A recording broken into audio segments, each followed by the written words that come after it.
Welcome back, everybody, to the Functional Code. We are excited to bring you guys today another episode. We are going to be talking about pickleball. And so this is our core series. This is where we break down a long form that we have already previously done into just the gyms.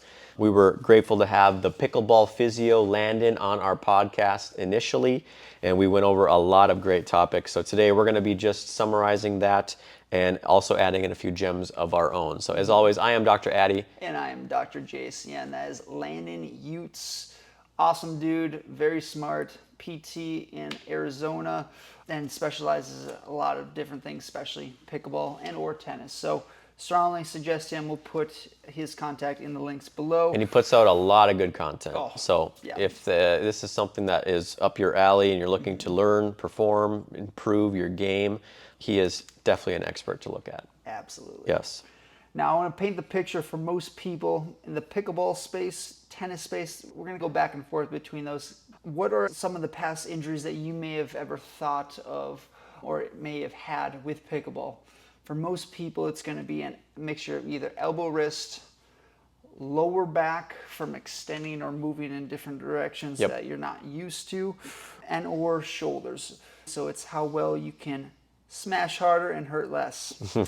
Understanding what time do you have if you're just diving into your training session, you get out of work, rushing to the pickleball court, tennis court, and just to make the game itself, a higher chance for injury. So making sure you have enough time for the warm-up and just even prepping yourself. Now, there's many other ways that we're going to go about it. It's this in terms of how to prepare the body, how to protect, and then how to perform. So we're going to go at the 3 Ps, starting off with warm-up. Now this goes into the mobility, the understanding what joints are being trained. So making sure the wrist is warmed up, elbow, shoulders, lower back, and then legs. Whether that's workspaces, cars, we've touched on this so many times, moving each joint through the biggest workspace, biggest range of motion you possibly can, sharp, pain-free, building up from there as we go on, and then even just ramping up the nervous system and then starting to get your mind under control in terms of more inhales than exhales, focusing on like your finger, a small point for 5-10 seconds closer to your eyes, so you're fixated at a closer angle eye-wise, all of which can help ramp things up. Doc, is there any other things that you have in terms of just warming up nervous system? No, obviously as we prepare, being the first P, we need to just make sure that this is the one you do. Yes. I would even just argue if you're going to do any of them, this is going to be the most important. I also think that if you only have 5 minutes, so Doc, and I'm sure you'd agree with me on this, but let's just say that you do only have 5 minutes, and so you're thinking, what can I do to get the most out of these 5 minutes? Would you agree cars is what you would do? It's going to be a mixture of cars, of shoulders, lower back, elbow, wrist. Then I would go into like almost like a side lunge, side to side. So prepping the common movements, which is usually side to side movements, and or forward backwards. So almost like a lunge, hip flexor stretch, sagittal plane wise. Maybe some torso rotation so we get the transverse, and then side to side for the legs and or arms so you get the frontal. Tackle all the planes, you tackle the joints. In a small 5 minutes, you can get all that under Love control. it. That's pretty much how I would have approached my 5 minutes if I was only given that. Yeah. And I think you can get a lot more done than you think in 5 minutes, and I think a lot of people forget that. You could probably get 20, 30 cars for each shoulder joint, each hip, maybe the low back. That puts you at 3 minutes, and the rest you're just, like you said, multi-planar movements, dynamic movements. Now you're at 5 minutes, and that alone is going to help set you up for not only performing better, but preventing injury versus if you hadn't done that at all. Now, if you have more time, which we hope you do, whether that's adding an extra 10 to maybe 15 minutes onto this, then of course that goes into doing a lot more controlled movements, maybe even some resistance training, isometric holds, things like that are also extremely helpful. And then just training the movements you're about to do with that resistance, band work, resistive catches, things like we've talked about in the past, I also think are super, super helpful. Yep. I don't know if you guys have ever tried ankle weights or wrist weights as a warm up and more or less focusing full body, not for like finesse shots. Some of this we don't want you to throw off your like motor movement and brain Yeah, connection. no skill work with this, Correct. is what you're Yep. saying. Yeah, Yep. 100%. So that would be another interesting way that you can add things in on top of some of the stuff we already Some brought extra up. resistance, Yep. for sure. However, yeah, if you're going fine touch, I would add that into the warm up as well, whether it's against a wall, work on wrist angles and depth of the shot, or you put curve on the ball. Like those small things can be added into the warm up as well. Just some nice neuro stimulation Yep. to prepare for those right away. I like that. 100%. Yep. So it's how well you can target each part of the game that you might find yourself into. The key word is might, just so you're prepared for it. Whether, like we said, working every joint on a tissue body level, then to planes, then to certain scenarios, so you can go in depth however much. And definitely give some love to the areas you have already been experiencing soreness. Good point. If you have a pre-existing injury, you should be giving more attention to that area first and making sure that area is for sure warmed up and ready to go. And which it might take 20 to 50% more cars on that joint versus the rest of them, just so that it is feeling better and ready to go. Beautiful. Because that's also helpful. We don't want a re-injury to occur or worsening of that issue. That gets into our next topic of protect. Yes. That's such a smart point. Now, let's say, for example, lower back, like a strain that you have, a good place that you can start on the protection side, which can also work into the warm-up or prep work, putting your finger where it hurts and then trying to lightly squeeze that muscle isometrically wise. If you need to extend backwards, ideally not into any sharp pain, but contracting the muscle without moving the joints and ramping up the intensity, squeezing as hard as you can at 100% and slowly backing down, can also send nervous system signal for less muscle tightness, thus less compensation above or below. And that can work same thing with, let's say, lateral epicondylitis. With rotation, are you able to hold your either hand, arm, and squeeze the whole outside portion of your elbow or the bicep, forearm muscles, whether it's a lengthened position where your arm is straight or completely bent, ramping up the intensity, ramping down, and then where are the common positions that you would find yourself hitting in? Same thing, ramp up, so you can see how you're prepping your nervous system for the areas that are sore or past injured, thus so they're able to undergo certain speeds of how you hit the ball or positions there. And this could be done prior to your match that you have. Yes. During the day. Let's say you have a match at nighttime. During your work day, you could be doing those little things throughout your day consistently just to continue improving the signal before you perform at night, which I also think is going to be a way to improve management of your load. Yes. And making sure that it's not just train hard, play hard, and then that's it the entirety of the time. It's have your stimulation, have your high training time, have your match. But then off of that, you should be focusing on developing a better signal, improving the range of motion of the joint, protecting yourself that way. I think that's also helpful. For some people that could be newer topics that you may have not heard before, check out our episode on smart or train smarter or smart training. Yeah, I think it's smart training, yep. We go in depth on all these topics much more, and especially if you're in the space and you want to improve yourself, strongly suggest that episode. Even if you want to break down, so take that episode on the bottom where it says more information, you can look up the transcription, copy the whole transcription of that whole episode, put it into ChatGPT and say summarize it. Yep. You don't have to listen to it, you're saving time, but you're still getting all the info. We do that for certain other episodes, certain other topics, but use that for yourself, for you guys, So protect. Now, in terms of load management, I think not only for how much you're training, but also how is your nervous system performing leading into that training system. And I know we touched on this in the last episode on bulletproofing the fighter. Yep. Doc, do you want to touch on like certain things that you look at in terms of regulating the nervous system, or certain signs to be maybe aware of for most people? I would say, let's say you're only 5 minutes into a match and you're already feeling hurt or sore in an area.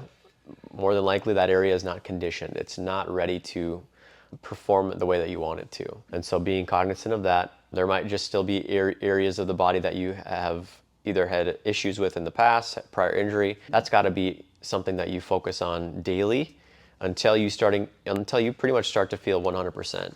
Because if it comes to a point where you're at 80%, yes, you can get by with certain matches, maybe you can get by with certain training, but eventually you can only stay at that 80% for so long.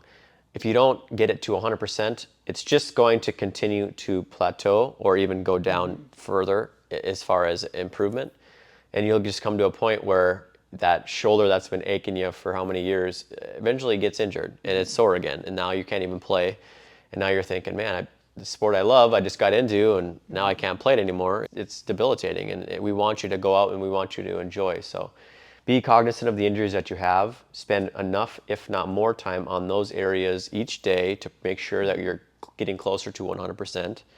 And then being aware of the areas that you have felt either sore or lacking when you are playing or either training, and making sure that you have developed protocols for those areas as well. That is such a really good point. I look at this, especially that point that you made in terms of injury prevention. There's pretty much two ways that you can go about that. It's either you rest or you build up the tissue capacity slowly over time. So what that means is, are you able to build up the strength of ligaments different than tendons, different than muscles, different than joints around where that injury is? There's also different stuff that you can do to add in that is newer therapies that are usually not covered by insurance that I can't really say the names of, but there's a series coming out soon on them. Yeah, for sure. Probably better yet stated, just certain things that we get censored that we can't promote. So there's a reason why I'm bringing it up that way.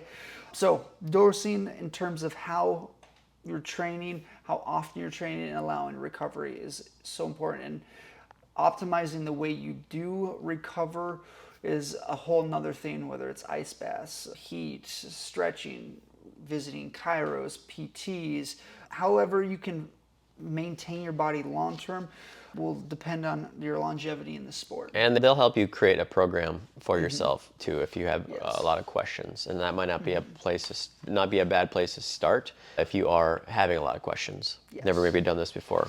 Ooh, love that. Yep. Now, there's a few things that we can get into a little bit more in depth that we haven't really touched on before, and this kind of gets into kind of the perform section of our prepare, protect, perform. Yes. Now, in terms of this, we can almost think about this in terms of like skill acquisitions, but if you think about pickleball, tennis, there's a lot of movement in different planes. So when we touched on the warm-up section, are you able to move forward or backwards, especially whether it's crouching in kind of an athletic stance, or are you going backwards or forward when your arms are extended overhead? Or is the ball coming up overhead to get more of a leverage of a shot, or are you going backwards and trying to hit it? So there's different depths that you have to start thinking about when you're performing, when you're training. Are you able to hit certain shots in certain positions where the ball's at? So whether it's doing band work with you in a crouched lunge, stacked lunge position and work on skill work while your feet and your lower half of your body are loaded almost like an isometric stance, versus are you able to do overhead work with maybe bands connected and then work on like speed of where you would hit the ball in certain ranges, whether it's you're reaching off to the side overhead, or you stack those two together with band work, loaded crouching position, and work on more depth shots from there. Frontal plane, but also, sagittal plane, but also frontal plane. So how well are you able to train outside the pickleball court, tennis ball court, in terms of hitting those, reaching those shots? Are you able to focus on doing balance work? Ooh, love that. Like repetitive motions up overhead and work on that whole frontal plane. Maybe one-footed, maybe it's you're in the back position here and work on everything front plane and the posterior 45 angle, the anterior 45 angle. So you can start playing certain situations, scenarios in your body that you find yourself in, and then train resistance-wise, train at either holds or reflexes at quicker paces, speeds, or larger ranges at quicker speeds. A lot of it is broken down to there. And then you would want the finesse touch. And this is where it's incredibly hard to train. But if you think about almost like cardio work, you're going to the net to attack the ball. Are you able to attack going forward but have a finesse shot to place it and work on the reps? Go into that ball, are you able to place it off to the right, off to the left? Depth, far right, depth, far left. So you can play these scenarios, but you have to move at speed with finesse touch is another one to focus in, and that's where these trainers. So definitely scenario work. Yes. Is maybe other things that people have heard this before, but Yep. yes, that is extremely helpful when we're trying to become even better at what we are currently. Beautiful. Yep. Outside of that, you can work on plyometrics. There's a lot of videos on YouTube outside of some of the stuff that we talk on to help get your feet, legs prepared. That's quick twitch work. Whether you're younger in age or later in age, there's different variabilities. Even if you're slow with it, it'll absolutely improve your performance. Even if you're in the 80s, 90s, step in and out of a box in different coordination patterns are going to be helping not only mental rehab, but also for the whole performance thereof as well. So that kind of breaks into a bunch of different things that you can add into your sporting events in terms of how you go about training to performance. And a lot of it is core to extremity work. So making sure you're addressing your core in certain positions also is incredibly important from there. For sure. So this is a fun section that I want to add in. Who are the top performers in pickleball and tennis, whether it's current or past? That way, if you want to look up more skill work, you can dive into a few of these people. I guess I'll start with pickleball in terms of some of the best ones. For men, Ben Johns. Apparently he has some good control of where he places the ball, soft hands. There's a bunch of other stuff that he's good with. J.W. Johnson, Ann Lee Waters, Catherine Parento. That could be. I think so, yeah. I think I may have said that. I apologize if so. And then Riley Newman. So those would be awesome people to start considering that you would want to either look in skill work, YouTube them, take a look at those. See how they train. Yep. Doc, what do you have for tennis? Obviously, Novak Djokovic, Roger Federer, Rafael Nadal, Serena Williams, Steffi Graf. I could go on. Andre Agassi, all these guys, and especially women. The thing is that when you want to become really good at something, you might as well just emulate someone who's already good. And so when we obviously train and learn to become better at being healthcare providers, we study other healthcare providers who are really good at what they do. And so that's it. It just makes it easier to follow exactly what they did to get to where they are. And I think it makes it just more simple when creating programs for yourself. So find someone that you feel you want to emulate, that maybe they have certain similar strengths to yourself. Maybe they're a similar body stature to yourself, so that way it's maybe makes it a little bit more real. That is someone you could emulate. Obviously, if they're 6'7" and you're 5'2", it's tough. It's tough to maybe emulate their playing style. But these are just things that you could think about when trying to emulate the player. But I do think that's a great way to add in an extra step to becoming better at your craft. That's really well stated. Yep. Standing on the shoulders of giants. Yes. And at the end of the day, it's all that you can do and how well you can advance yourself as quick as you can, but creating that foundation long term. Yes. 100%. So as we dive into some of the other applications that you can find yourself doing, whether it's day-to-day work, whether it's outside of training, some of this we went into, I think a majority of which pickleball, tennis all comes through the core to extremity work. So finding time to work on your core, not only just ab crunches, but side tilts. Are you able to contract your body in different planes, but also to twist either upwards, down, both directions? Yes. Also will help. So you're reaching or you're moving forward, backwards, all of the things I was talking about in terms of different planes that you can train in, build up from there. So we have a whole template I'll put up on the screen for those of you who are not watching, certain specifics that you can go into in terms of twisting of the core, in terms of posterior chain activation, anterior chain, working on hand eye, frontal plane, just so you can see how certain things are put together from that standpoint. But outside that, a lot of it is skill work and prepping your body at the end of the day when it comes down to it. Yes. So making sure that you have enough recovery time, making sure that as you're going to higher bouts of activity, let's say you performed a lot of work for one set, one match, go into longer exhale breathing to re-regulate your nervous system to get yourself back to neutral as fast as you can will prepare you for either the next match or for the resources of recovery for your body as well. That's going to be incredibly important, either during or post-match. 100%, 100%. So, Doc, we were talking about this prior to, in terms of some of the stuff that they've shown that you can improve your game with AI. Yep. I think there's an app called Swing Vision that was interesting. Yeah, it looks like it has the ability to track improper form and possible wrist issues, wrist angles that might be contributing to injury. I have yet to see what it looks like, but I know that there are plenty of applications that are coming out for sports teams to track cues, to track the way players look, whether that's because they're fatigued or have the possibility of getting injured. They can track those kinds of things. So if you are a diehard pickleballer or tennis player, and you're more than likely competing and you're looking to prevent injury and really up your game, I'd be curious to see how those look. But other than that, I know the biggest ones that we talk about would be the AI wearables that do help track recovery.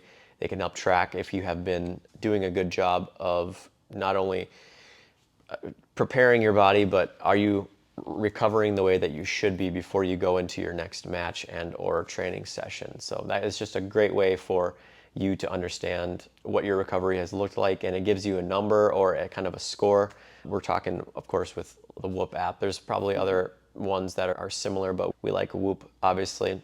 But it does help give you this idea of, did I do a good enough job recovering after my intense training and or match? If not, should I maybe take the day, or should I just focus on other recovery aspects before I move on to my next match and or training session? Yeah. Stated. Great information to have for 100%. individuals for prevention of injury and for just good overall body recognition. Absolutely. Yeah. So when it comes back down to it, whether you're recreational, professional, warm-up, rehab, where most people can get a huge leg up on their competition, and then it goes into skill work on some of the stuff in terms of what planes you can train in, not only on the pickleball court, tennis court, but outside in the gym. And the more you build up those planes of motion, the easier it is going to be for you to perform on the court. Yep. And then it turns into skill work on finesse shots, how hard you can hit something motor memory wise from your brains to your arms tissues, so you can build it up from there. But those are some of the bigger key things that I feel that most people don't know or are aware of as Or are much. looking to improve. Yes. Yeah. And don't skip warm up, damn it. Yes. You heard the man himself.